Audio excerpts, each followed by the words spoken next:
And this is Saturday night, January 27th, 1973, up at the Munson's house. Right, boys? Right. I wonder who that one was. Let's see, what is his name? Joey Dum Dum. Okay. Ooh, yuck. The one that went is better known as Maurice Molyneaux, and his brother is who? Andre, and I'd like to smack in the face. Hey, you said to my mother before. Boy, I got a couple of clowns here, let me tell you. Have a ducky. You know what? Scooter boo boo boo boo boo. Shut up, Roosevelt Franklin, or I'll whip you. Ernie, you better come up here and clean up this place, or else I'm moving. And with Oscar, his trash can is bigger than this place. Cookie, give me cookie. Cookie, cookie.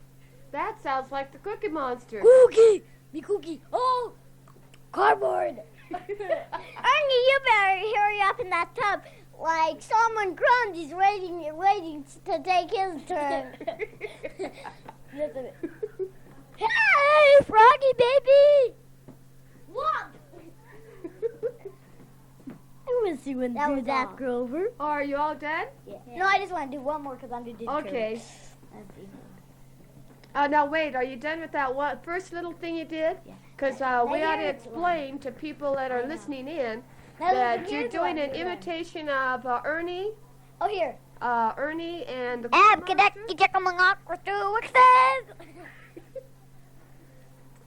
What character are you playing, Maurice? You mean in my puppet shows? Uh-huh. I sometimes play, well, we use stuffed animals that I use Ernie and Cookie most of the time. We use Roosevelt Franklin as a part-time everybody. Uh-huh. I use Bert and Oscar usually, but sometimes I use Roosevelt Franklin. This Roosevelt Franklin must be very interesting, huh? I know, you bet a real character? He has purple skin. You bet your sweet baby I am. Oh, Rubber Ducky, you're the one. Shut up, Ernie. To you too. Goodbye. Come on, turn on. And you are dumbery dumb.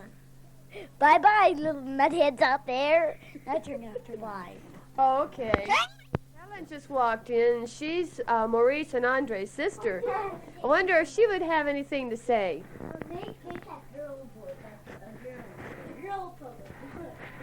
Okay, that's not... Okay. That was Maurice. Helen doesn't want to say anything. You But they have started searching. Did I hear somebody call me by my first name, also by my last name? Yes, he talk like it, a Black man. Yeah, because he is worked by black. Yes. Who's going to sing first? You know your alphabet. I know. What are you going to What sing? the la la la la. No, I'm going to Ernie that too. Okay. Yeah, that No, lovely just oatmeal. Just Ernie. Just the bird part. Okay, here's Andre. Okay. La la la la lemon. La la la la light bulb. La la la la lamppost. La la la la lumps in my oatmeal. Oh, Ernie, I really got a good one now. Okay, what is it, Bert? La la la la linoleum. Bert, listen to me. Why don't you shut up? Okay, sing your la la now. No, me. Say la la over That's too long. No, no. Oh, Rubber Ducky, you're the one. You make bath time lots of fun. Rubber Ducky, I'm awfully fond of you. Bo bo bo be-oh. Rubber Ducky, joy of joys. When I squeeze you, you make noise.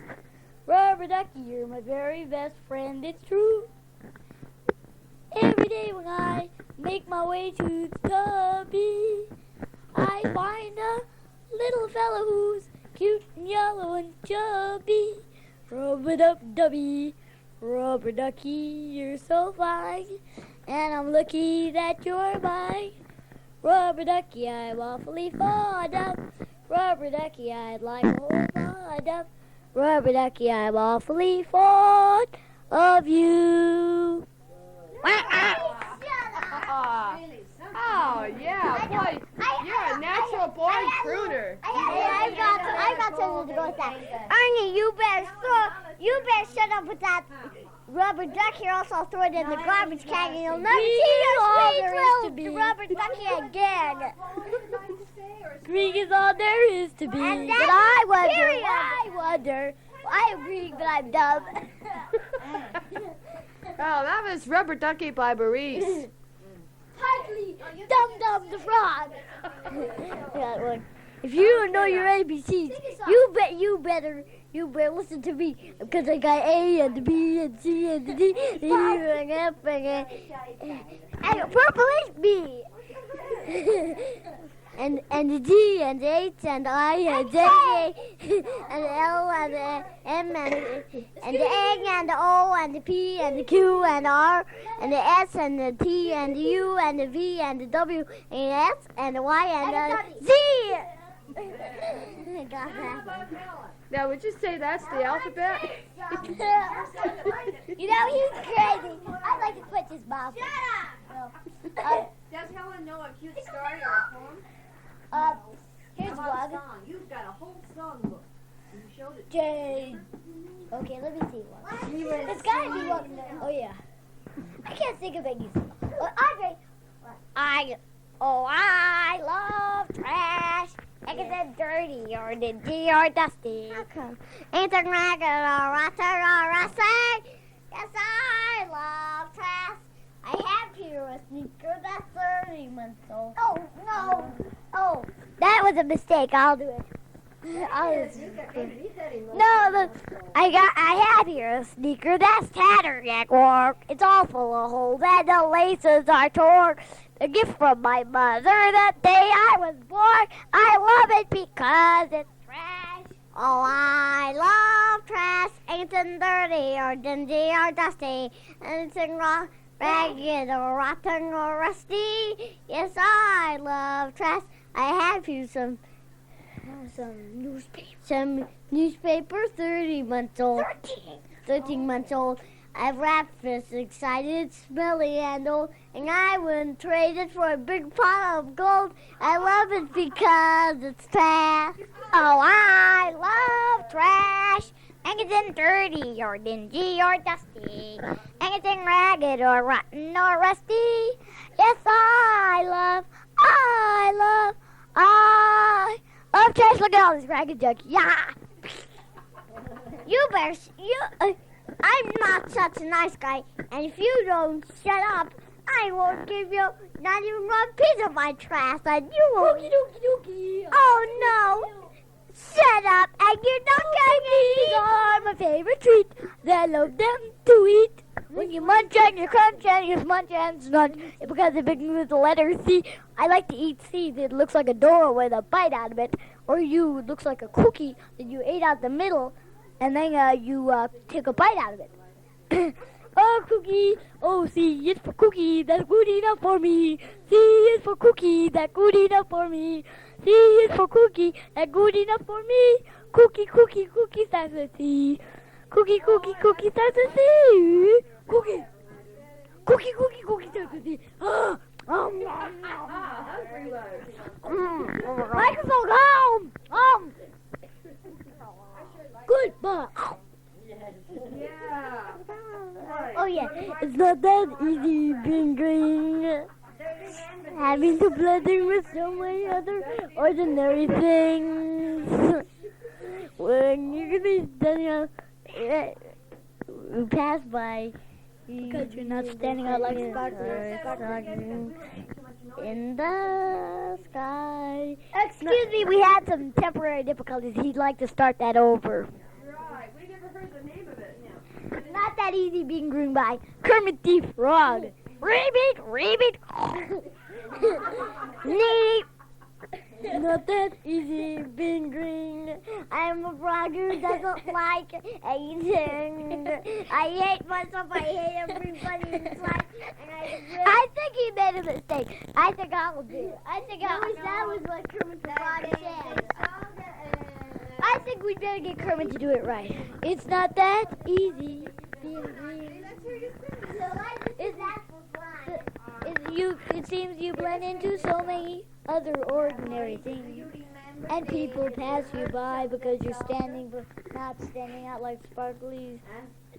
What? Do you remember the words of the song you can song? I know. Standing out like sparkly. What? It isn't easy to be green.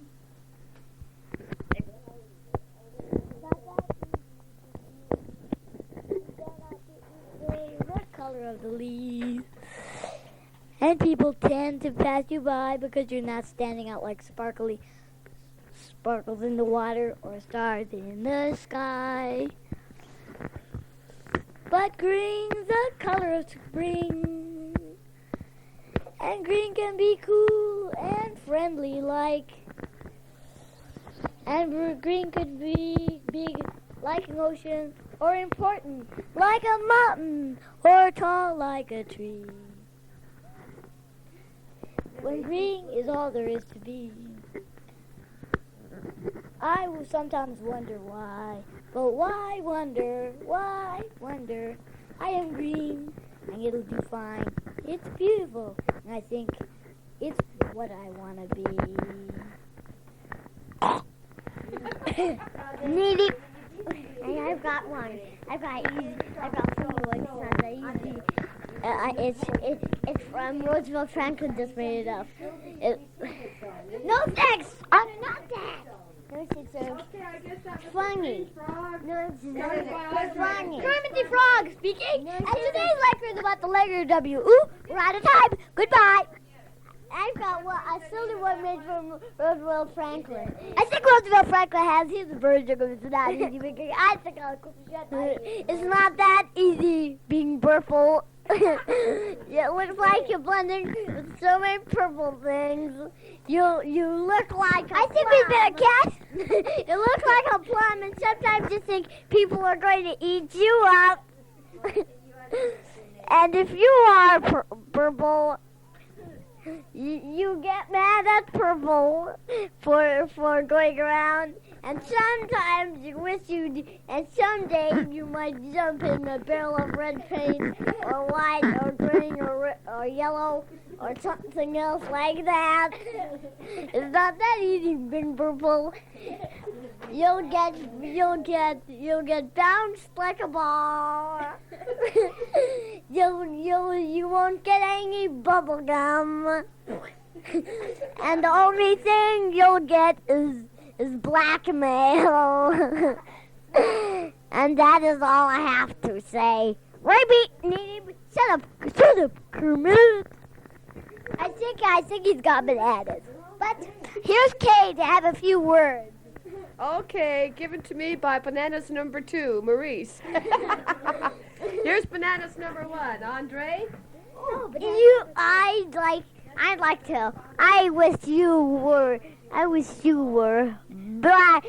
wish you said blackmail to everyone you knew. Blackmail is a very bad word. I wish you'd stop. I wish you send blackmail too. I think we better have a little talk with him. Pow, boom, bang, gang. They're not taking care of him. You're supposed to be thrown out of the studio. Here's our last thing. This is our last thing. I hope so. Oh, there are 5 people in my family, and there's not one of them. There is a sister and 2 brothers and a mother and a pop. That's me. Well, 5 is such a pretty number. I'm awfully glad that 5 people in my family. 1, 2, 3, 4, 5. 1, 2, 3, 4, 5. 1, 2, 3, 4, 5. Bonk. Do we have any more songs, Andre? Now, Andre, like to say or sing? Make sure it's right. Make sure it's a real one, sir. Last time you made a makeup one. No, it's I'm trying to think of one. Oh, I think I'm getting one. Okay. Why don't you keep quiet and sing it? I'm trying to think of one. Good. I sure liked your...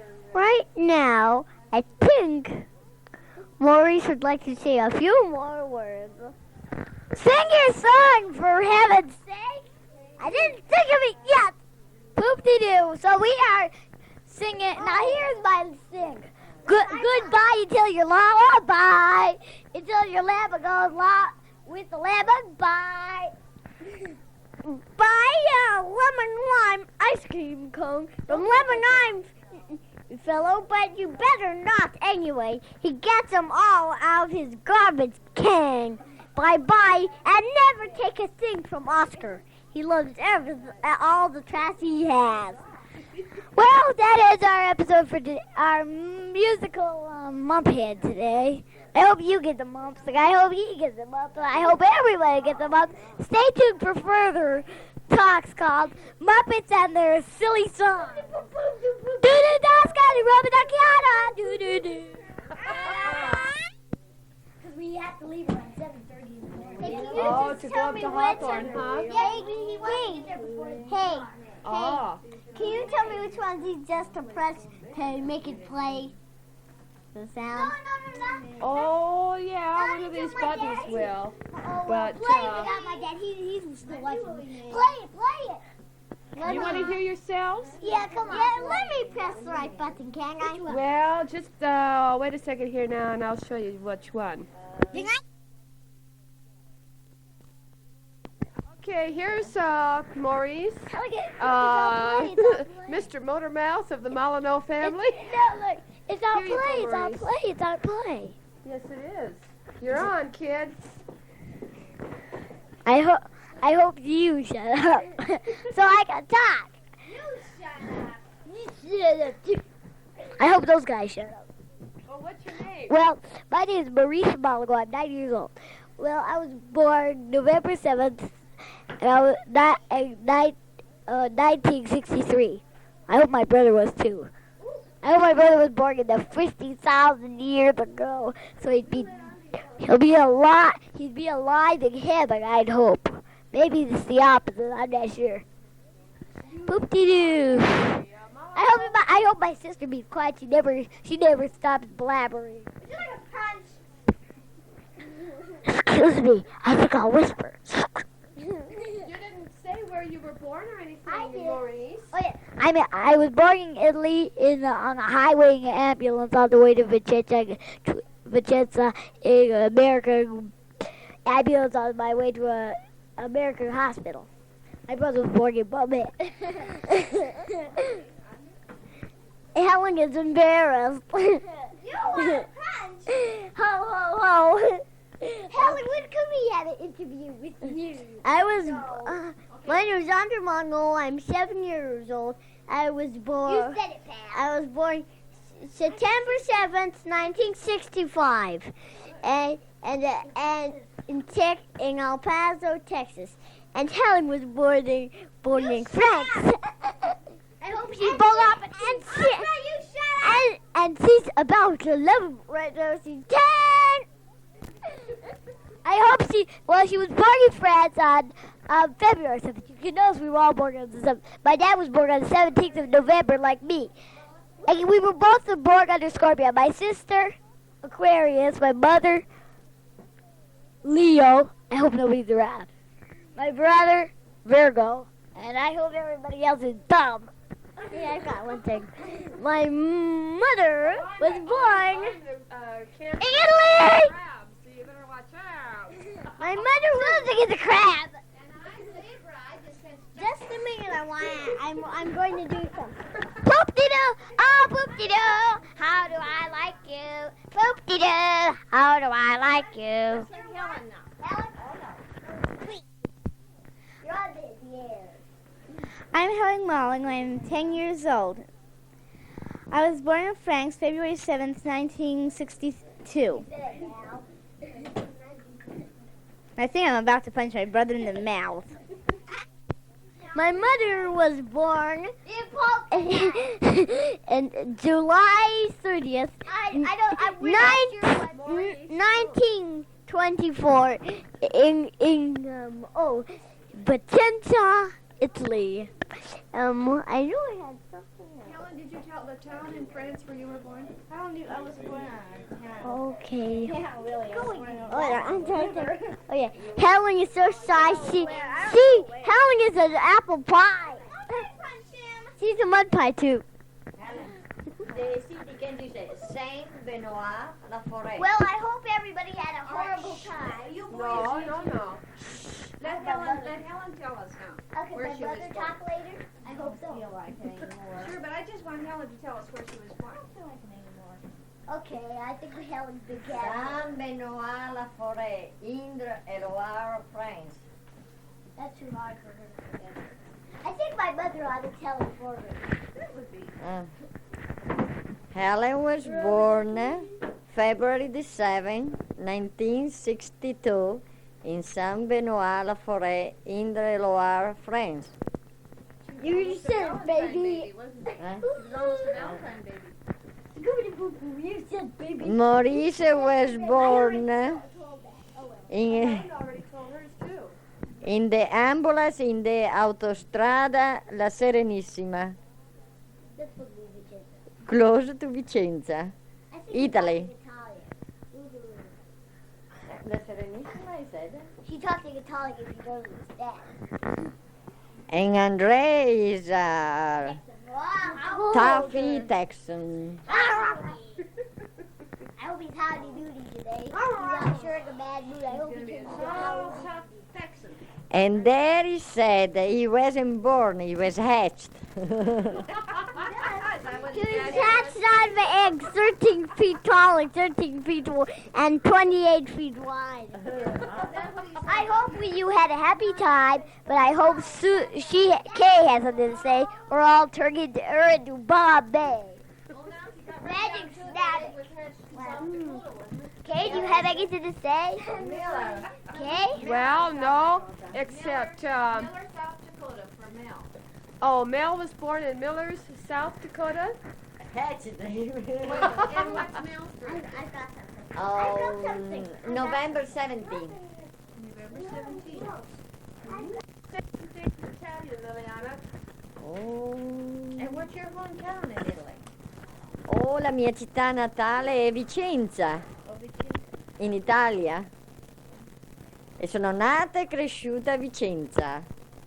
Mi sono sposata in Pennsylvania, poi sono andata in Francia, poi sono tornata in Italia per 2 anni e poi sono tornata negli Stati Uniti, prima in Texas e poi in Nevada. E ho vissuto negli ultimi anni in Las Vegas e adesso mi sto spostando in Hawthorne. Kay, translate for us now. Oh. Now the translation. Sono nata e cresciuta a Vicenza, Italy. E poi mi sono spostata. Then I moved and married in Pennsylvania. Then I went to France. Then back to Italy for 2 years. And then I came back to America, first in Texas and then in Nevada. I lived these last years in Las Vegas and now I'm going to move in Hawthorne. Put your address down here. May I do I lose that slip of May I paper. do something? First I went. Wait. Our address in Hawthorne will be 115 English Street and our post office box is 1131.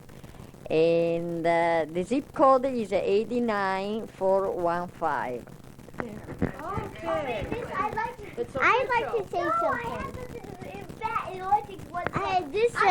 This thing only takes 1 second too. If any of you are going to Arizona, watch out for Killer Miller or he's going to get you. Now I would like to record. Wait a second. I would like like to hear how he speaks Italian. I still sound as I sounded before. Oh, okay. Okay, now we're going to stop and go back and see how Liliana's Italian sounded. Along the path of life, we will see many things that, as time passes, come to have a great meaning to us. In retrospect, we see the great and earth-shaking events of human history. But then at the same time, in our more serious moments, we remember a few of the things that are really of great importance to the ordinary human being. Among these things are friendship. Friendship is hard to define, but it is felt in the heart. And as we grow older, the days of the past and the friendships of yesterday take on a great and deeper meaning. Okay, ready? You keep quiet. You're on. The distant drum. I saw them one sweet morning when the air was soft and cool. Just a schoolboy and a schoolgirl walking hand in hand to school. Ah, life was warm and sweet and tender,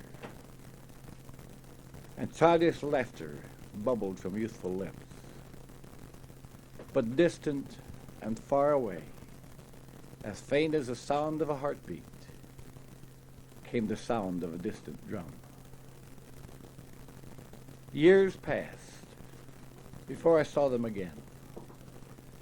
This time, older, more mature, but still youthful, looking ever ahead to the future, thinking and planning as youth thinks and plans, hoping and dreaming of the days that are to be.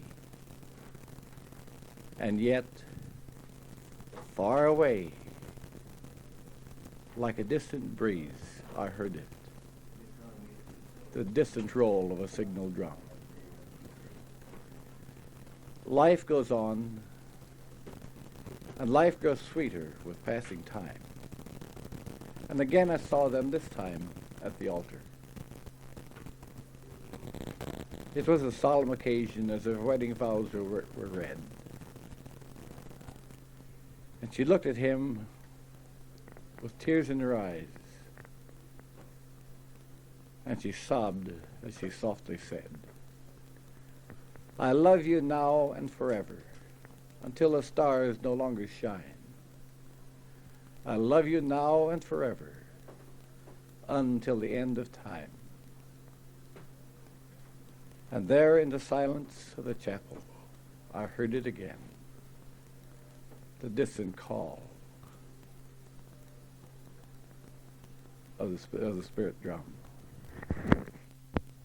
Time passed, and I saw them again.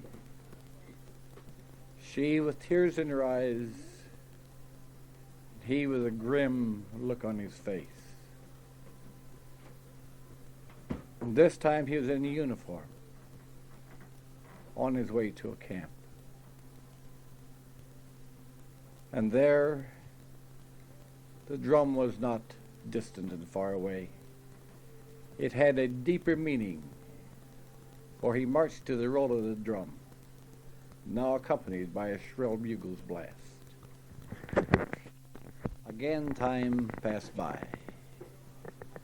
The next time I looked upon the scene, they were not together.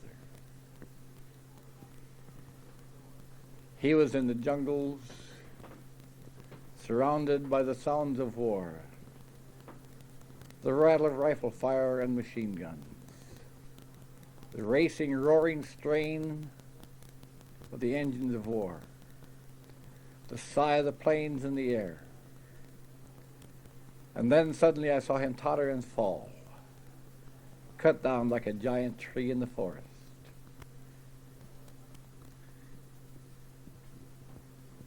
And it seemed to me that the call of the drum and the bugle filled earth and sky.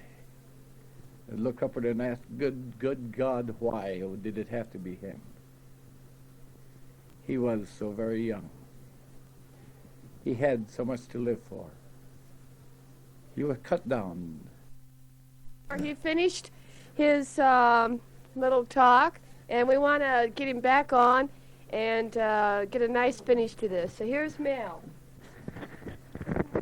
Today, January 27th, 1973, the war was officially come to an end with the signing of the peace treaty, and the young people of the United States no longer have to worry about getting caught in the draft. A long and dirty war has come to an end. And a bit of 15, bit of 1 of 20, 15, now 20, bit of 20, now 5, 5, 20, now 5, and a bit of 30. And I got 25, now 30, 30, 25, now 30, bit of 30, now 2 and a half, now 30, 2 and a half, oh, there you're out at 30, but it would get 2 and a half. 32 and a half, right? Can't get 32 and a half, but it would take 31. Oh, $30 now 1, 31 now 2, 2 would get 2, 2, 32 now 3, 3 would get 1 about 3, oh, there you're out at 32 would get 3. 32 now 3, now 3, now 3, 33 now 4, 4, 33 now 4 would have been 4, get a 4 in here, under roll of 34. 33 now 4, you won't bid 4, we're going to go in the bank here, 34 would go 5, 5, 34 now 5, it's sold out at $34. That's Mel, the auctioneer here. Okay, now we're going to see how he sounds here. Good afternoon, ladies and gentlemen. It's a beautiful day right here in the last tail end of January. Now we got snow all over the ground, clouds in the skies, and the cold wind blowing. And you may think that I'm crazy when I stand here and say today's a beautiful day. Now here in South Dakota, we know one thing we have to have, and that is rain or moisture of one kind or another. And so tomorrow, next summer, say along about the last part of June when it's 110 in the shade, you haven't had any rain for 30 days, you're going to look back to today and you'll think, January 29th was really a beautiful day. Now, I'm not here today to talk about the weather. I'm here with a purpose. We all knew poor old Ben Heason very well. But we also know that 10 days ago, Ben Heason ceased to exist. Last week we planted old Ben, and we have the greatest of hopes for his future happiness somewhere upstairs. Now we all know Ben was a good farmer. He took pride in the livestock he owned, the lands that he loved and tilled, the tools and machinery he had. But most of all, Ben was proud of his wife Sarah and their 11 marvelous children.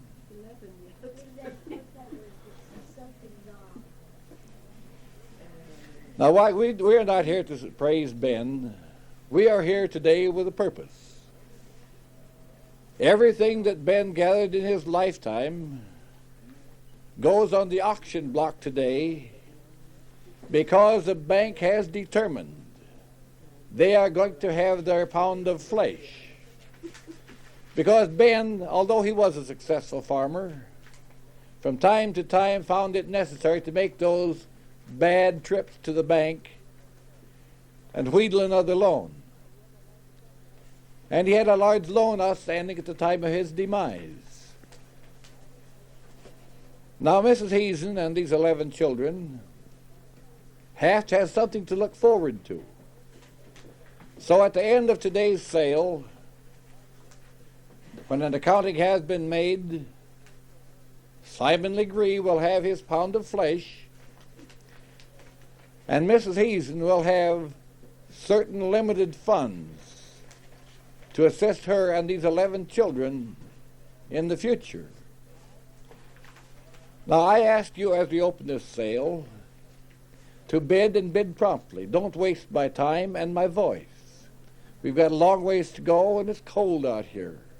My toes are already freezing, and I've got to start chattering, and I won't be able to talk. So with no further delay, I'll introduce to you Mr. Reginald Steckman, who is the representative of Simon Legree, who is taking the counting of this sale today, and we'll get on with the sale. Now you look out around here, you'll see we have a little bit of everything. a fine line of farm machinery, some of the most outstanding livestock in the state, feeds, even the bed that old Ben used to sleep in. And to prove to you that we have a little bit of everything, we're going to start the sale by selling the old kitchen sink. It has been used, yes, but if you will look at the dents and the nicks in it, you will see that it has had years and years of loving care by Mrs. Heason. Now, what you going to give for it? I bid how many dollars what did you give for it? What do you say there, boy? Would give me $1? Only 10 cents? You insult me, sir, but it would take 10 cents, but I want a quarter. I'm in 10 cents, now I would give 25.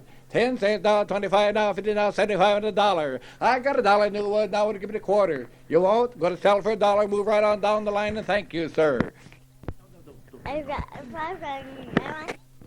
Okay, well, that's the auctioneer again. Sold a kitchen sink for only $1. I just want to say something small. Okay, here's Andre.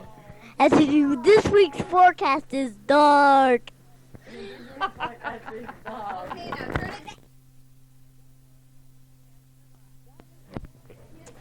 That was Mel Molyneaux, and Andre Molyneaux finished it up.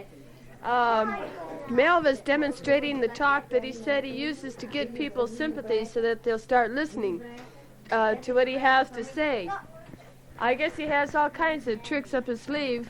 These auctioneers usually do. So that's our auctioneer talk for tonight. Good night.